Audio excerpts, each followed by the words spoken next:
Yo tout le monde, j'espère que vous allez bien. On se retrouve aujourd'hui pour une nouvelle vidéo et c'est encore une fois une vidéo book haul puisqu'on se retrouve pour le fameux book haul, la partie 2 du book haul de septembre, octobre, novembre. Voilà, c'est les 3 mois qui me restaient à vous présenter. Donc let's go, on y va?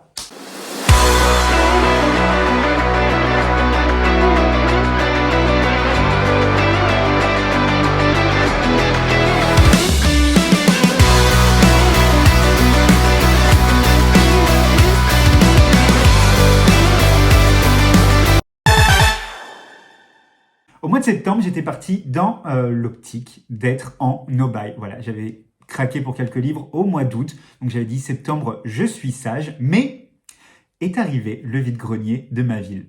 Tous les ans, au mois de septembre, ma ville organise un grand vide-grenier dans toutes les rues de la ville avec beaucoup d'exposants. Généralement, je ne peux pas y aller parce que c'est le week-end où mon frère fête son anniversaire. Donc généralement, ce dimanche-là, je passe à côté de la brocante de ma propre ville. Mais cette année, mon frère n'a rien fait pour son anniversaire. Donc du coup, j'ai pu aller me balader, j'ai pu aller faire un petit tour. Et il y a eu craquage. Dans cette brocante, sur un seul et même stand, j'ai craqué pour tous ces petits livres-là. Voilà. Ce sont des livres qui sont tous issus de la même collection. Je vais vous les passer en vitesse. Ce sont des livres jeunesse. Il s'agit de livres Chair de poule. Donc ici, on a Dangereuse photo. Je crois que c'est avec des clichés Polaroid qui développent des événements qui ne sont pas encore arrivés. On a La Maison des Morts. Celui-là, je l'ai lu à Halloween. J'ai fait mon... Je fais trembler la caméra. Je l'ai présenté à Halloween sur mon feed Instagram. Je l'ai trouvé très sympa. C'est une famille qui arrive dans une ville où il n'y a pas l'air d'y avoir grand monde. Et en fait, il se passe des trucs un petit peu bizarres, notamment avec un cimetière. Je l'ai trouvé hyper sympa. Ensuite, on a Baignade interdite. Du coup, là, je crois qu'il va y avoir un monstre au fond de la mer. Je pense que la couverture est parlante. L'attaque du mutant. Là, c'est avec un mutant masqué, avec un super-héros. Voilà, toujours Chair de poule. Je vous ai pas dit, c'est chez Bayard Poche. Donc, c'est vraiment les... moi, je l'ai fait que dans cette collection-là. Vraiment, c'est les anciennes éditions. Enfin, moi, c'est les éditions de mon enfance. Et donc, du coup, je veux pas de réédition. Je les veux uniquement dans cette collection-là. C'est pour ça que... j'en achète peu parce que je tombe très peu sur des éditions comme ça en vide-grenier ou chez Zcash ou des trucs comme ça. Mais voilà, quand je tombe dessus, je complète au fur et à mesure ma collection. Donc là, c'était l'attaque du mutant. Là, on a Sous-sol interdit. Donc là, on a un truc qui grandit venant du sous-sol. Voilà. La tour de la terreur. Donc là, je crois que ça se passe à Londres et c'est avec un ancien bourreau ou un truc comme ça. On a des rats, des ratounes qui descendent et puis vraiment le bourreau médiéval. Donc, je ne l'ai pas lu. Celui-là, je l'ai lu aussi à Halloween. C'était sur le même poste que la Maison des Morts. Donc, c'est L'horloge maudite. Alors, celui-là, j'ai trouvé qu'il faisait pas flipper plus que ça. J'aime bien dans les chairs de poule quand il y a un petit côté, ça reste jeunesse, mais un petit côté flippant, un petit côté lugubre et tout. Là, j'ai trouvé qu'on était plus dans de la science-fiction et dans du voyage dans le temps. Donc, c'était sympa, mais pas forcément ce que je recherche dans un chair de poule, quoi. Mais bon, c'était une découverte. Et enfin, le fantôme décapité. Voilà, je crois que c'est une de mes couvertures préférées. Je pense qu'elle est bien spooky. Voilà, je ne l'ai pas lu non plus. Ensuite, sur divers autres stands, j'ai fait un carnage, non plus de livres, mais de DVD. Voilà, j'ai trouvé plein de DVD. Généralement, j'achète très peu de DVD neufs. Généralement, j'achète soit sur Vinted des lots ou alors en brocante ou à diverses occasions comme ça. C'est vrai que j'achète très peu maintenant de DVD neufs. Et là, j'ai fait un carnage parce qu'il y avait plein de livres que j'avais envie de voir et puis qui étaient sur place. Donc, pourquoi résister quand c'est 1 euro, 1,50 € le DVD. Voilà, je me suis fait plaisir. Je vous montre le premier, c'est un film que j'ai vu du coup dans la foulée. Il s'agit du Da Vinci Code. Je pense que vous connaissez au moins le livre puisque ça a fait un carton mondial. Et pourtant, moi j'étais jamais parti à la découverte de cette histoire. Mon père avait lu le livre, moi je ne l'ai jamais lu. Il avait vu le film, je ne l'ai pas vu non plus. Et là, quand je l'ai vu, j'ai dit, oh, ça m'intrigue finalement et tout. J'aimerais bien savoir au moins de quoi ça parle, parce que c'est vrai que je m'étais jamais vraiment intéressé. Et en fait, j'ai adoré ce côté, cette enquête qui nous plonge dans l'histoire, dans des mythes plus ou moins fictifs, qui nous entraînent dans des mythes au niveau de la religion et tout. On part dans le musée du Louvre. Enfin, il y a plein de choses et tous les ingrédients ont marché complètement avec moi. J'ai trouvé cette histoire super. C'était vraiment... j'ai pas vu le temps passer parce que j'étais à fond dedans.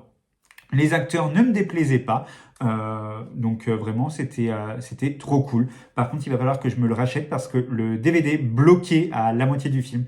Donc j'avoue, j'avais un petit peu la haine, surtout que j'étais à fond dedans. Heureusement, il était sur Netflix, ça m'a sauvé. Donc j'ai direct pu switcher du DVD en mettant sur Netflix. Donc j'aimerais bien le retrouver parce que c'est un film que j'aurais envie de revoir, c'est sûr et certain. Et surtout, j'ai envie de voir les suites maintenant.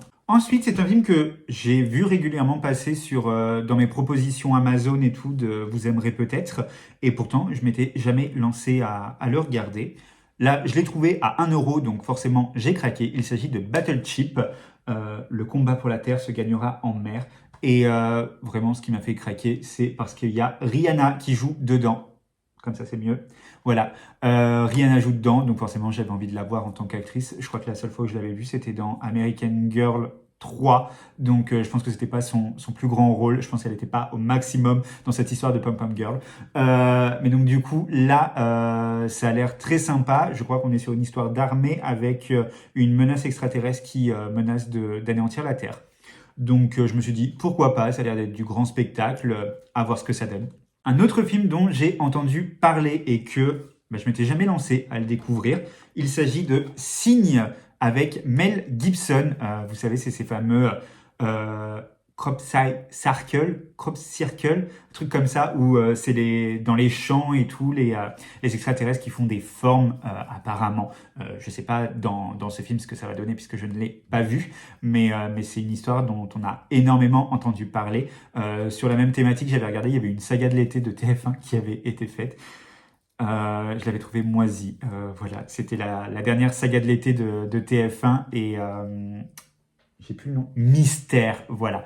Et du coup, je comprends pourquoi les sagas de l'été ont été arrêtées suite à celle-là parce que c'était un navet total. Donc je me dis, je pense que c'était librement inspiré de ce film-là. Donc autant voir l'original. Donc hâte de voir ce que donne ce film. Encore une fois, un film qui a l'air vachement grand spectacle, qui a l'air d'envoyer du lourd. Il s'agit de Noé avec Russell Crowe et avec l'actrice qui jouait Hermione, c'est Emma Watson. Je confonds toujours les Emma. Je crois que c'est Emma Watson. Voilà, sur une revisite de l'Arche de Noé. Franchement, ça a l'air bien sympa. Les effets ont l'air bien cool. Donc, pareil, jamais vu. Je me dis pourquoi pas. Ensuite, j'ai trouvé un film que j'ai envie de voir depuis des années. Je crois que quand il est sorti, j'étais en fin de collège ou au début du lycée. Et je me disais, faut que je le voie, faut que je le voie. Et puis le temps est passé. Puis aujourd'hui, j'ai 30 ans et je ne l'ai jamais vu. Et là, je suis tombé dessus. Alors, pas d'hésitation. Je l'ai pris. Il est reparti avec moi. Et il s'agit de 17 ans encore avec Zac Efron et Matthew Perry. Voilà. C'est un film. Je crois que c'est le film avec Zac Efron qui est sorti juste après les High School Musical. Je suis un inconditionnel des High School Musical. J'aime beaucoup. C'est ma jeunesse. Et donc, du coup, j'avais très envie de voir Zac Efron dans un nouveau rôle. Je crois que son rôle n'est pas très loin de High School Musical. Parce que quand je vois voilà, la jaquette, je me dis, on retrouve bien le rôle de Troy dans High School. Mais voilà, à voir ce que ça donne.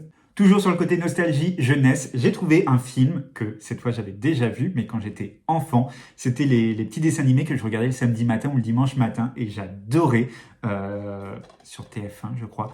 Et donc là, j'ai trouvé, ils avaient fait un film, c'était une petite série avec des épisodes, mais ils avaient fait un film, et donc du coup, j'avais beaucoup aimé le film, et là je l'ai trouvé, donc je repars pour un instant nostalgie.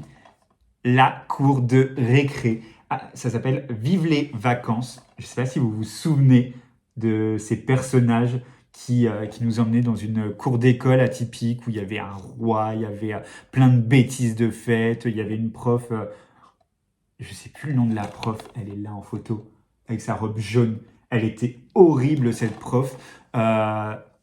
J'adorais ce dessin animé. Et là, du coup, quand je l'ai vu, ça m'a rappelé des souvenirs. J'ai dit, oh, mais je me souviens plus de l'histoire, mais je me souviens que j'avais adoré ce film étant plus jeune. Et donc, je me suis dit, bah allez, je l'ajoute à ma petite collection des films de mon enfance. Et voilà. Donc, il a rejoint ma bibliothèque. Enfin, ma DVD tech, du coup. Ensuite, on change de registre puisque c'est un film d'horreur que j'ai également trouvé. C'est un film que j'avais déjà vu, mais j'ai plus aucun souvenir. C'est Insidious. Je sais que je l'ai vu, ça c'est sûr et certain, mais je m'en souviens plus du tout. Par contre, j'ai jamais vu les suites, donc je sais pas vraiment ce qui m'attend. Peut-être que quand je le verrai, j'aurai un déclic et je me dirai ah oui c'est vrai. Mais là quand je vois le résumé, quand j'en ai plus aucun souvenir. Je sais que je l'ai vu, c'est sûr et certain, mais plus aucun souvenir. Le seul truc que je me rappelle, c'est que j'ai toujours vu cette jaquette et j'ai toujours cru que c'était Justin Bieber dessus, alors que quand j'avais vu le film, bah non, pas du tout, il joue pas dedans, mais je sais pas pourquoi. À l'époque de Baby, voilà, pour moi c'était Justin Bieber sur cette pochette. Donc à voir si j'aime ou pas. Peut-être que j'en ai plus aucun souvenir parce que j'avais détesté. Je sais plus. Mystère et boule de gomme. Ensuite, c'est un film d'animation, encore une fois, qui est sorti. Je sais pas quand est-ce qu'il est sorti d'ailleurs.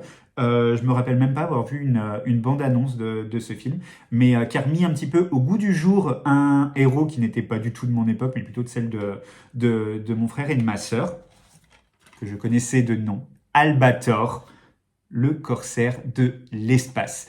Voilà, c'est le film d'animation parce que c'est pas des acteurs, c'est voilà. Je sais pas si on voit. Voilà, c'est des animations. Je sais pas s'il y a un nom particulier pour ce genre de film, mais en tout cas, je me suis dit bah pourquoi pas découvrir. C'est vrai que j'ai toujours entendu parler d'Albator, le générique et tout, mais finalement je me suis rendu compte que je ne savais pas de quoi ça parlait, à part d'un corsaire de l'espace, quoi. Voilà, l'information principale qui est écrite dessus. Je prends pas trop de risques en disant ça. Mais bah, du coup, ça m'a intrigué. Pareil, il était à 1 euro. Je me suis dit, franchement, pourquoi se priver et bah, découvrir si j'aime, si j'aime pas, bah, j'aime pas. Et enfin, le dernier DVD de ce mois de septembre et le dernier achat fait dans cette brocante. Un film que j'ai pas vu avec un acteur que pourtant j'aime beaucoup. Son charme n'y est pas pour rien. La plage avec Leonardo DiCaprio. Je l'ai jamais vu ce film. J'ai regardé la bande-annonce une fois que je l'avais acheté et parce que je me suis dit, j'ai déjà entendu parler de ce film, mais incapable de dire de quoi il parle. Et quand j'ai vu la bande-annonce, j'ai trouvé ça hyper intriguant. Donc, je sais pas vraiment vers quoi on va aller avec ce film. Je sais pas si ça va me plaire, du coup, à voir. Mais je me dis pourquoi pas. J'aime bien Leonardo DiCaprio, donc pourquoi pas le découvrir dans ce film. Il était jeune à l'époque encore, mais à voir ce que ça donne. Franchement, j'en attends rien parce que je sais pas du tout ce qui m'attend avec cette histoire. Ensuite, j'ai reçu un service presse, notamment un livre que j'attendais avec beaucoup, beaucoup, beaucoup d'impatience. Playtime par Juliette Maratti aux éditions Nisha, etc. Voilà, c'est ce livre-là que j'ai lu. Vous pouvez voir mon avis sur Instagram. Je l'ai adoré. Ça a été un gros coup de cœur. Juliette a une plume que j'aime beaucoup, mais je la connaissais dans le feel good, dans l'humour. Et en fait, là, elle m'a complètement emmené ailleurs parce on est plus sur du drame. Voilà, on est plus sur une romance dramatique, je dirais, parce que les personnages vivent des choses hyper fortes. Et donc du coup là, il n'y a pas de trace, il y a pas de trace d'humour. Ici, on va suivre Wolf, qui est un jeune garçon, un jeune étudiant à Lille, qui a pas été gâté par la vie parce que bah, il vit dans une famille d'accueil. Il a pas beaucoup d'amis. Il vit avec un deuil qui le bouffe, qui le hante. On peut pas dire qu'il a une vie heureuse et épanouie, ce jeune garçon. Et un jour, il va rencontrer Babe. Babe, un garçon qui a l'air hyper lumineux, qui a l'air d'être d'une insouciance. Sauf que ce garçon, bah, finalement, c'est pareil, c'est qu'une façade et il cache beaucoup de douleur. Et tous les deux bah, vont se trouver. Et voilà, il va se passer plein de choses, on va vibrer avec ces deux personnes, on va souffrir avec ces deux personnes. Et moi, j'ai eu un coup de cœur pour cette histoire, j'ai eu un coup de cœur pour Wolf, un personnage, vraiment, je me suis attaché à lui, j'ai ressenti sa peine, sa douleur dans les épreuves qu'il va affronter, parce qu'il a un lourd passé, mais le présent n'est pas plus glorieux. Vraiment, moi, j'ai adoré cette histoire. C'était un moment fort et vraiment, j'ai adoré découvrir la plume de l'autrice sur un pan différent de ceux où je la connaissais déjà. Donc, très content, très belle surprise, très belle découverte. Autre service presse que j'ai reçu au mois de septembre, cette fois-ci des éditions Bookmark. Il s'agit de Alphas Like Us par Krista et Becca Ricci. On est ici sur le tome 3 de la saga Like Us, une saga chère à mon cœur parce que j'adore cette saga. C'est vraiment une saga doudou pour moi. Je vais pas trop vous en dire, je crois que je vous en ai déjà parlé en plus de la saga Like Us. Moi, j'adore. Entre ce petit chouchou de l'Amérique qui est le fils d'une famille hyper connue, un peu. Moi, je compare toujours avec les Kardashians parce que c'est un peu les vibes que ça me procure. Voilà, il est adulé, parfois détesté, mais il a un peu la popularité de la famille Kardashian. Et donc, du coup, de son garde du corps, Faro, et une relation hyper piquante, une relation épicée, mais une relation qui est enfin que j'adore quoi. On s'ennuie pas dans ces romans. C'était le troisième, c'était le plus gros et vraiment moi j'adore. C'est toujours un plaisir. J'espère que la suite va être traduite. Pour le tome 4, on change de couple. Voilà, c'est une grande saga. C'est une très grande famille, donc il y a matière à faire. Et pour le quatrième tome, on change de personnage principal. Donc j'espère qu'il sera traduit. En tout cas, s'il l'est, j'aurai très hâte de le découvrir parce que vraiment c'est une saga que j'adore. J'aime beaucoup la plume de Krista et Becca Ricci. Elles font beaucoup de références à la pop culture, il y a beaucoup d'humour, il se passe plein de choses dans cette histoire, il y a du rebondissement et tout. Donc moi vraiment, c'est ma saga chouchou, ma saga doudou. J'adore. J'ai pas d'autre mot que j'adore. J'avais pas vu en septembre, il restait un DVD, il était caché sous toute cette pile. Je l'avais pas acheté à la brocante, je l'avais acheté chez Nose. On est sur Countdown, donc un film américain. On nous dit La mort a maintenant son appli. Je crois que c'est un film d'horreur. Je voulais le voir justement pour en savoir plus à Halloween et puis finalement j'ai pas eu le temps de le. Pourquoi il n'était pas enclenché?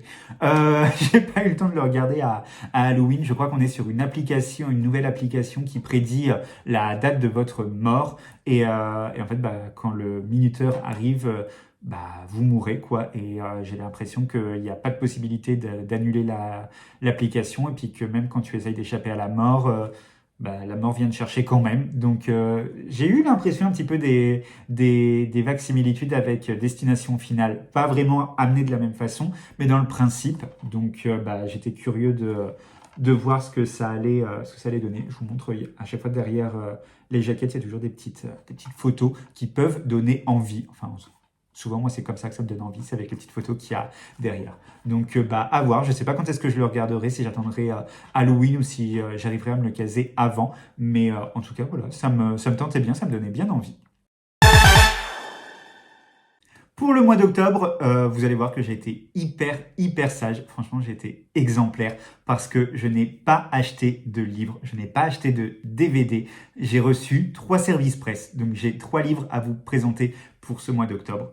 Le premier, j'ai participé à une masse critique Babelio et j'ai eu la chance d'être sélectionné pour le recevoir. Donc, grave content, puisqu'il s'agissait du premier tome des Black Blossom par les Emelu, publié chez Addictive. On est ici sur une histoire de MM, une romance MM, et on va suivre ici Harper, je crois. Ouais, c'est Harper, qui est dans un groupe de musique, dans un institut anglais, voilà, dans un pensionnat, dans un internat.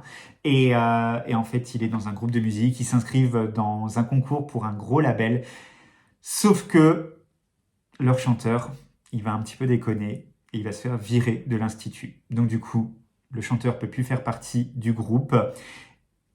Et va falloir trouver quelqu'un. Et est-ce que ce quelqu'un, ce serait pas le nouveau colocataire, le nouvel élève de l'institut qui devient le nouveau locataire de Harper. Donc Riley, le nouveau venu, qui a un look atypique, qui dénote avec le côté un petit peu strict de l'Institut, et qui va faire péter les plombs à Harper, qui va le faire sortir de ses gonds parce qu'ils ne sont pas du tout sur la même longueur d'onde, ils n'ont pas du tout les mêmes façons de penser, les mêmes façons de vivre. Il va y avoir du clash, il va y avoir de la moquerie. J'ai beaucoup aimé cette histoire, pareil, je l'ai lu, je l'ai chroniqué, j'ai passé un très bon moment dedans. C'est une duologie, donc maintenant j'ai très envie de découvrir le tome 2, surtout vu comment le tome 1 se termine. C'était pas cool, mais quand t'as pas le tome 2 sous la main, c'était pas cool. Mais maintenant, faut que je le découvre. Mais en tout cas, j'ai passé un très bon moment. Moi, la plume des Emelu, elle marche bien parce que j'aime beaucoup. Je la trouve cool, je la trouve une plume dynamique. Voilà. Donc, c'est toujours un plaisir de les lire. Et donc, j'ai très envie de lire la suite maintenant. Ensuite, au mois d'octobre, j'ai reçu mon service presse du mois des éditions Bookmark. C'est ma lecture en cours au moment où je tournais la vidéo. Il s'agit de Rivalité sur glace par Kira Andrews chez Bookmark. Je viens de le dire. On est, je pense que vous vous en doutez, sur un livre qui va parler de tennis de table, alias le ping-pong. Pas du tout. On est ici sur du patin à glace. Qu'est-ce que je peux vous en dire ? On est ici sur un patineur canadien qui se prépare pour les Jeux Olympiques. C'est un médaillé déjà international. C'est un champion du monde, déjà 2 fois, je crois, dans sa catégorie. Et en fait, il a son concurrent direct, un Américain, qui va venir s'entraîner dans la même patinoire que lui. L'Américain s'envole pour le Canada pour également se préparer aux Jeux Olympiques. Je perds mes mots. Donc du coup, il va débarquer là-bas, sauf que il y en a un qui déteste l'autre pour ce qu'il est, pour ce qu'il représente. Les deux ont pas une vie facile, on l'apprend petit à petit. Pour l'instant, moi, il y a des choses que je ne sais pas. Je suis encore dans le brouillard. Je sais juste que voilà, ils ont tous les deux quelques souffrances qu'ils essayent de camoufler comme ils peuvent. Et pour l'instant, je passe un super bon moment. J'en suis à pile la moitié. Et j'aime beaucoup les tempéraments très différents de ces deux garçons. Je trouve que c'est dynamique, c'est fun, c'est mignon. Voilà, je pense que c'est le mot. Pour l'instant, je trouve ça très mignon. Donc, j'ai hâte de voir comment la relation de ces deux jeunes, de ces concurrents, va évoluer. Mais pour l'instant, je passe un très bon moment. On est sur du slow burn et j'adore ça. Donc, forcément, c'est très chouette. Et donc, le dernier livre que j'ai reçu, c'est un auteur qui m'avait directement contacté sur TikTok. Et du coup, je ne connaissais pas. Et j'ai découvert son univers comme ça, en découvrant son TikTok. Et en fait, je me suis rendu compte que ce que lui aimait écrire, c'était ce que moi, j'aimais lire. Et il m'a proposé sa sortie en service presse. Et forcément, j'ai accepté parce que ça me tentait énormément. Il s'agit de Évade-moi par Aidan Mounican. On est ici sur de l'auto-édition de qualité. On va être sur un recueil de 4 novellas. Moi, c'est un format que j'aime beaucoup, le format novellas. Donc là, on était sur un recueil. Des histoires qui n'ont pas de lien les unes entre elles, excepté qu'on va suivre des personnages en quête d'évasion. D'évasion dans un quotidien qui ne leur correspond pas, un quotidien parfois de souffrance, un quotidien de désillusion. C'est 4 histoires qui nous emmènent dans des univers différents, dans des intrigues différentes, mais à chaque fois des histoires assez fortes avec des thématiques qui m'ont beaucoup plu. On va suivre des couples hétéros, on va suivre des couples lesbiens, on va suivre toutes sortes de couples, et ou pas que des couples d'ailleurs. Pourquoi je dis des couples? Des personnes tout simplement. Et donc du coup, c'est vrai que moi, déjà ces thématiques-là, c'est banco avec moi. Et là encore plus parce que c'est vraiment bien écrit. C'est vraiment, on est dans le côté psychique, la psychologie des personnages. On est sur parfois du drame, parfois un peu plus léger. C'est différent, 4 novellas différents, mais vraiment 4 très bons moments. J'ai vraiment pris du plaisir avec cette histoire. Je sais que c'est une histoire qui peut plaire à pas mal de monde qui me suivent et qui ont les mêmes goûts que moi, parce que vraiment, moi j'ai passé un super bon moment et ce sera avec grand plaisir que je relirai Aidan Mounican. Vous avez, si vous avez envie d'en savoir un petit peu plus, mon avis sur mon feed Instagram. Encore une fois, c'est là-bas que je poste mes avis. Si vous avez envie d'en savoir plus, vraiment, je vous invite à aller faire un petit tour, à retrouver ma chronique, parce que je pense que c'est un livre qui peut valoir le détour. Et je dis novellas, mais je sais qu'il y en a beaucoup qui disent oui, dans les novellas, c'est court, donc en fait, on n'a pas le temps de découvrir. Et là, en fait, le livre fait quand même 440 pages. Donc, je peux vous dire que vous avez le temps. C'est des fragments de vie. Donc, vous avez le temps de vous attacher au personnage. Vous avez le temps de creuser la psychologie. C'est vraiment. Moi, j'ai pas eu. Des fois, on peut sortir d'une nouvelle avec un sentiment de oh, c'était pas assez. Ou je suis frustré, j'aurais voulu en savoir plus. Ou là, vraiment. C'était complet, quoi. On avait un début, un déroulé des intrigues, un final. Franchement, il n'y avait rien besoin de plus. Donc, vraiment très chouette. Celui-là, je vous le conseille. Et enfin, le mois de novembre, encore une fois, 3 choses à vous montrer, puisque, bon, au mois de novembre, là, il y a eu craquage, mais je vous ai déjà fait un book haul sur les craquages de la icône. Je ne vais pas vous les remontrer aujourd'hui, on ne va pas faire doublon, on n'est pas venu là pour souffrir. Donc, du coup, si vous avez envie de voir ce que j'ai acheté à la icône, que vous ne l'avez pas encore vu, je vous invite à aller découvrir la vidéo dans ma petite rubrique book haul. Mais aujourd'hui, du coup, je vais vous présenter que 3 choses que j'ai eues au mois de novembre. Donc, les choses que j'ai achetées, je pense que j'avais déjà bien traqué à la icône, donc je ne me suis pas lâché sur les achats. La première chose que j'ai acheté, c'est un coffret DVD que je me suis acheté, mais finalement que c'est un peu comme si je l'avais eu en cadeau, parce que depuis quelques mois, je participe à des enquêtes. Je pense qu'on peut appeler ça des enquêtes. Sur un site qui s'appelle YouGov. Il n'y a pas du tout de partenariat rémunéré ou quoi que ce soit. Je ne suis pas sponsorisé pour parler de ça, mais j'avais découvert ça. Ça s'appelle YouGov et à peu près tous les jours, vous recevez une petite enquête entre 3 et 10 minutes avec des questions sur des sujets, mais ça peut être tout et son contraire, quoi. Et en fait, vous gagnez des points. Et au bout d'un certain nombre de points, vous pouvez échanger contre des bons d'achat dans des entreprises, dans des sites internet, etc. Et donc, du coup, bah, là, j'ai obtenu mon nombre de points. Donc, j'ai pu avoir un petit bon pour Amazon, un bon de 25 euros. C'est pas négligeable. Chez Amazon. Et j'en ai profité pour prendre la dernière saison d'une série que j'aime énormément et que forcément j'avais envie d'acheter. De base, je voulais me la prendre pour Noël, mais bon, là c'était gratuit. Donc, c'est un petit peu mon cadeau de l'avant de Noël. La dernière saison de The Walking Dead. Donc, c'est la saison 11 que du coup j'ai eu un peu en cadeau puisque elle m'a pas coûté un centime. Et voilà, c'est une série que j'aime beaucoup, surtout pour l'univers. Voilà, des fois, il y a des petits passages à vide au niveau de l'intrigue, mais moi, l'univers, je l'adore. J'adore cet univers post-apo. J'adore, du coup, ces survivants. J'adore les décors, les maquillages et tout. Enfin, moi, je suis en admiration sur l'esthétique de cette série. J'ai des petits personnages chouchous. On voit Carole, on voit Negan. Voilà, c'est mes 2 favoris d'ailleurs. Non, ils sont trop bas, mais j'ai les pop par ici. Du coup, voilà, je ne l'ai pas encore regardé, mais voilà, va falloir dire au revoir. Bon, j'ai vu qu'il y avait des séries sur les personnages qui sont devenus maintenant héros d'autres séries. Je crois qu'il y a Daryl et il y a Maggie et Negan, si je dis pas de bêtises. Mais voilà, j'ai envie de voir la conclusion et puis dire au revoir à ces personnages que j'ai suivis depuis 11 saisons quand même et que j'ai adoré. Donc voilà, c'était mon achat.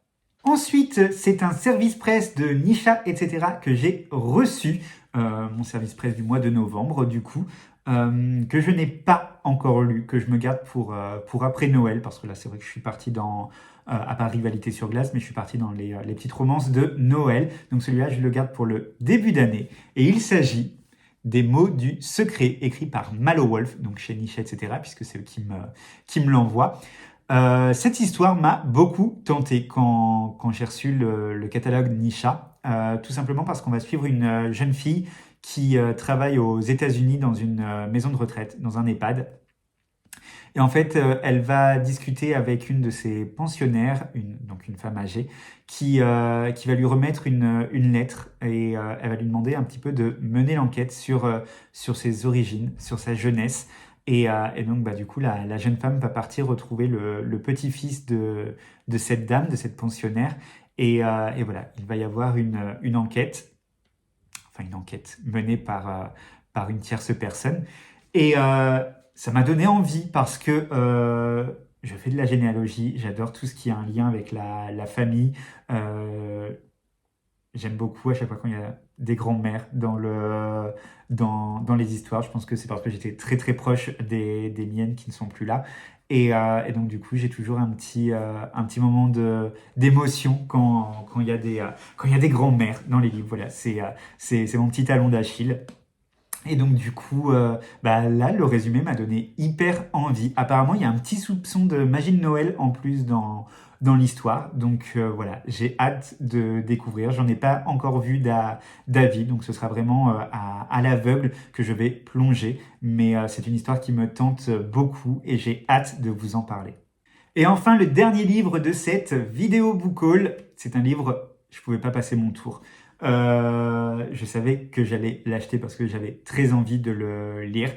Encore une fois, c'est une autrice que je vous ai déjà présentée dans cette vidéo, une de mes autrices préférées, une de mes autrices françaises préférées. Et donc du coup, forcément, quand j'ai vu son livre dans ma petite maison de la presse, alors que d'habitude je ne trouve quasiment jamais rien qui me plaît dans cette maison de la presse parce qu'il y a très peu de livres.